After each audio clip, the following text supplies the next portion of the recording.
Hi. Hello, friends and family, and friends I haven't met yet. My name is Steven. This is Cosmo. Talk a little bit about him later. On Instagram, he's Cosmo Around Town, and he wants to come to your town. He loves going for a ride, so do I. I'm going to read this verbatim. I started this last week as a fundraiser. This last week was my birthday, February 10th.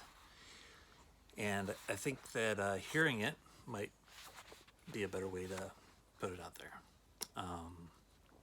And hopefully I can do it in one take, which starts right now. Hello, family and friends I haven't met yet. Yes, last week was my birthday week. I'm hoping that this will prove that the 6 Degrees of Stephen Ernest Kramer is just as much of a powerhouse crew as Kevin Bacon's is.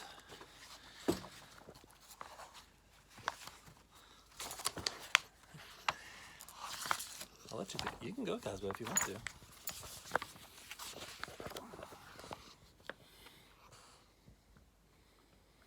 And they are, because our 6 degrees are connected to everyone. You'll see the text below. There's a link to a video of Kevin Bacon talking at TED Talks about the 6 degrees phenomenon. Also below is a link to a video I filmed of Pearl Jam covering John Lennon's Imagine in Detroit in 2014, 5.5 years ago or so. I've been imagining ever since. My whole life, really, has been about brainstorming. How my Star Wars action figures can hug instead of fight, how things can be better, and creating things, and creating concerts, and creating a nonprofit, Brain Aid Fest, and creating mini mustaches and beards, and making a mess when things fall down. So if anyone says your friend Stephen Ernest Kramer isn't imaginative or creative, please set them straight. I once did a Rabbit Box talk that was kind of like this. I had the script in my head, but I want to point out a few certain things, so that's why I'm reading this. I would try to be as brief as possible. These are big ideas from my big skull. Please give me your full attention for just a few minutes. Please open your imagination while you hear these words. Please allow me to introduce myself first to those who are unaware of me until now. My name is Stephen Ernest Kramer. I was born in Akron, Ohio on February 10th, 1974. I like to think that Devo is playing next door or nearby. I was raised mostly in Royal Oak, Michigan, a suburb of Detroit. My father was a librarian and my mother was a social worker, therapist. But she was so much more than that. She was, and still is, my mental health hero. She had been sexually traumatized as a child and received different diagnoses, schizophrenia, etc., during her adult life, but she was always trying the next thing. And then the next thing. And then the next thing. She was always hopeful about her mental health despite her deep-rooted pain. I remember her maniacally playing solitaire in the middle of the night to calm her thoughts down when I was a child. She mostly kept her mental illness from my sister and I, but I have a clear memory from the 1980s when she collapsed in tears in my arms after her therapist said that he didn't know how to help her anymore. She was also misdiagnosed with multiple personality disorder. Her best diagnosis came near the end of her life in 2012. She got a good mix of meds. She was in a good place mentally and spiritually when her body shut down. I'm so thankful to Dr. Linda Hose for helping her. She later helped me. Mental health has been my primary passion ever since Mom died. It's as if her torch was passed, and I'm not letting go of it, and I'm not putting it down. Becoming an advocate has also helped me make my own mental health primary to my own self-care. Everyone has mental health, and everyone loves someone with a mental illness.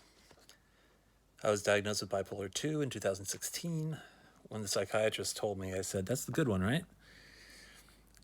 That reminds me of, and I also said to Dr. Hose once, "I think I have a mood disorder." And she was like, "Duh." Generalized diagnoses are great, but I think my best diagnosis came when I was born. the diagnosis of Ernest Kramer.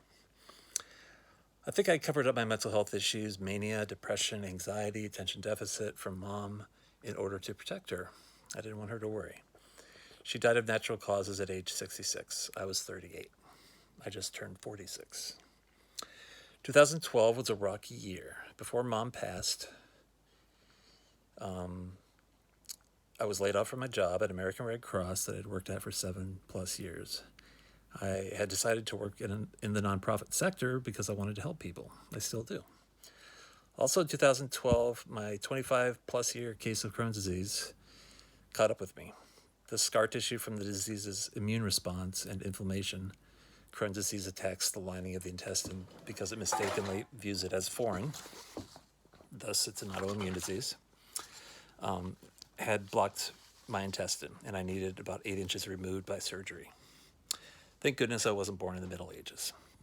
Thank you, modern medicine. My primary symptoms had always been fatigue and diarrhea. I won't tell you any bathroom jokes until the end, maybe. My gastroenterologist never seemed too curious about my mental health, though. Gut health and mental health are inextricably linked. That needs to be more widely appreciated.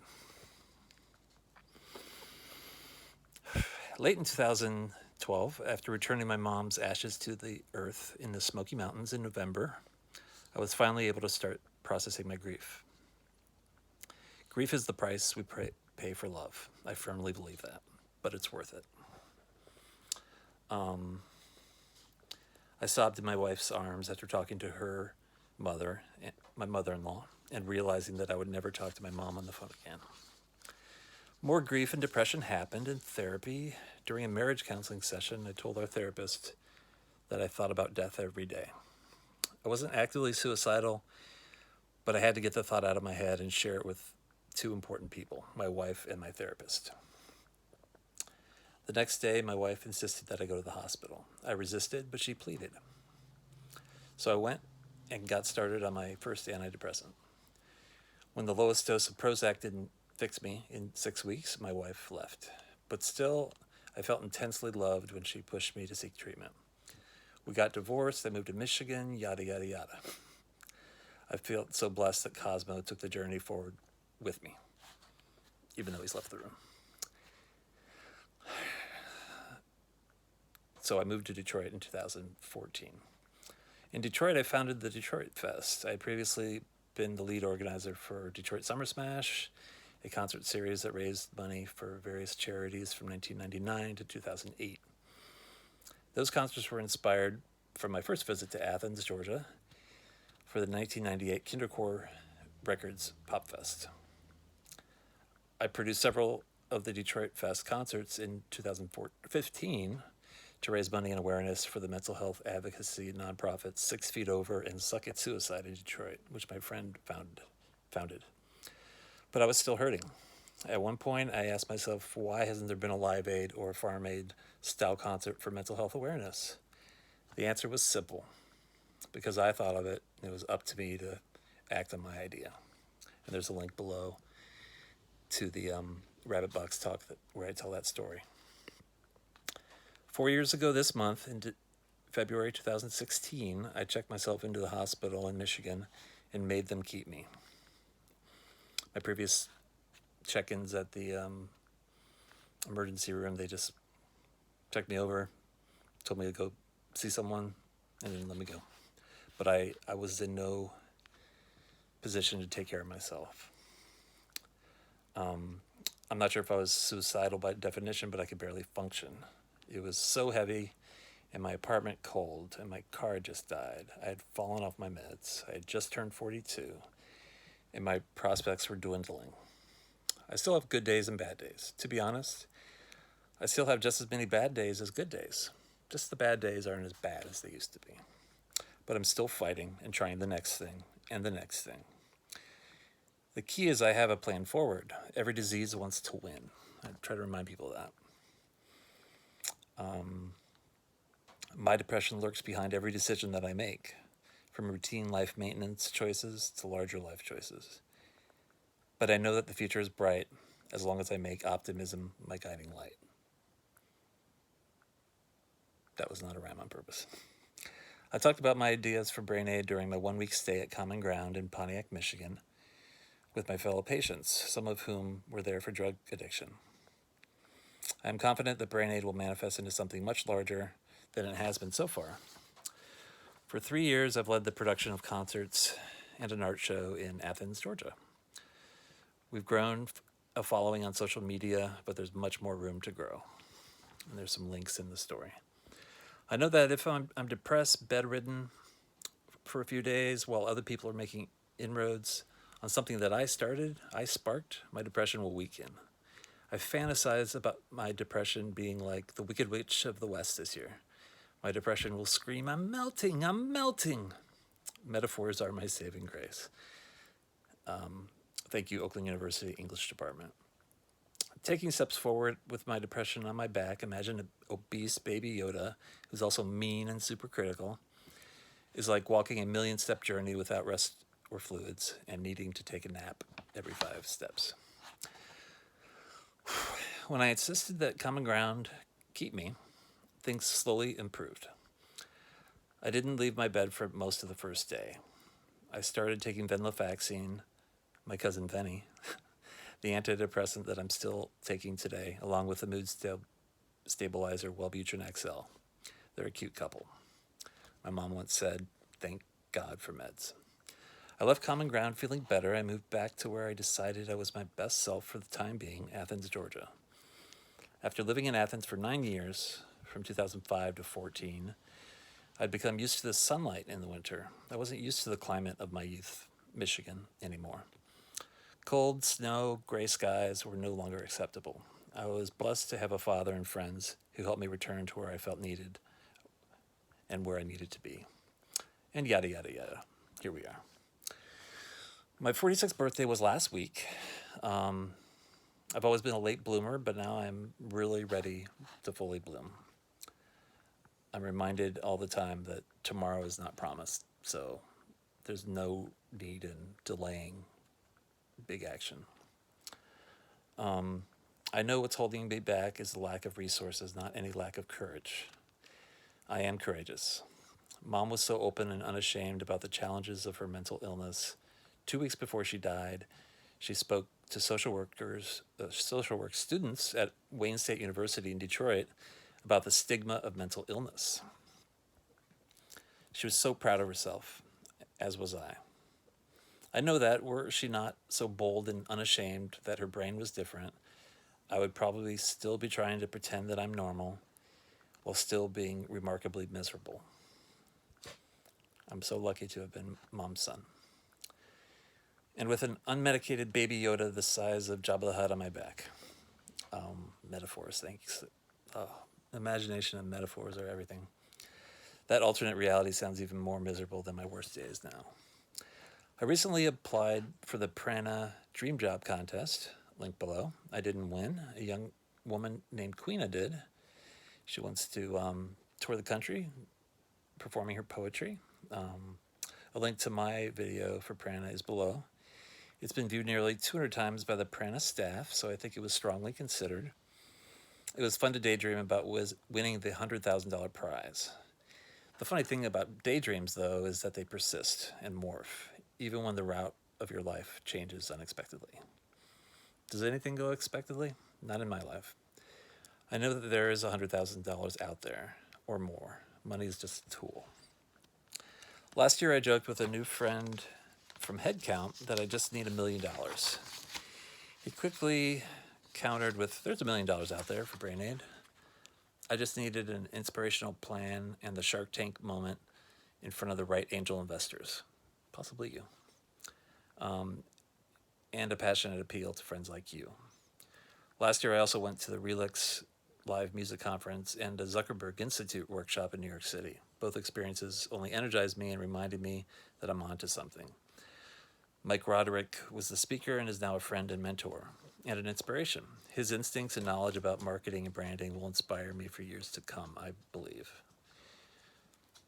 People often feel helpless when a friend in need needs major help with their mental health, physical health, or basic needs.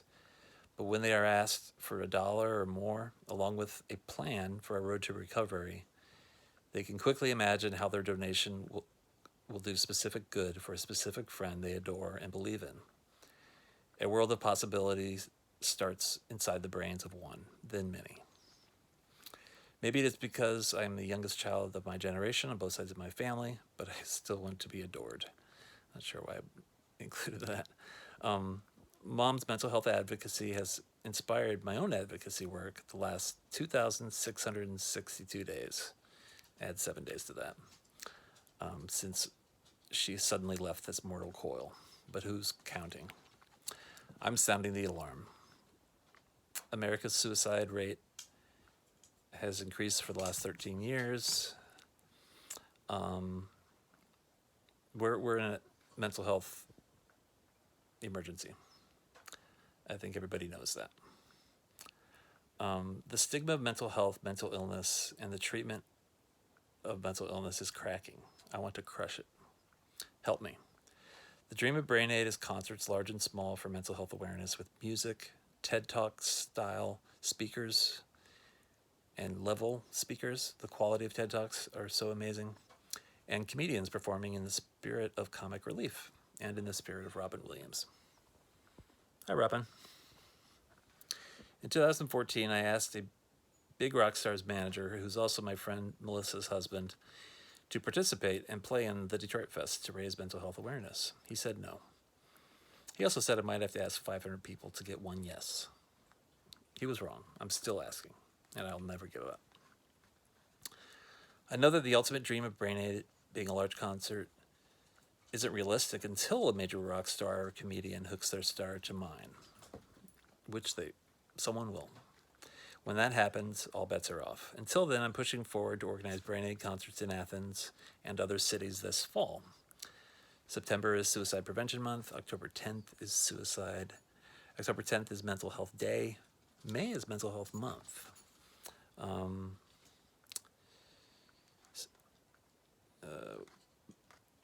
I'm constantly reminded that tomorrow isn't a promise. It's a dream. Surviving today is always my number one goal. Every damn day.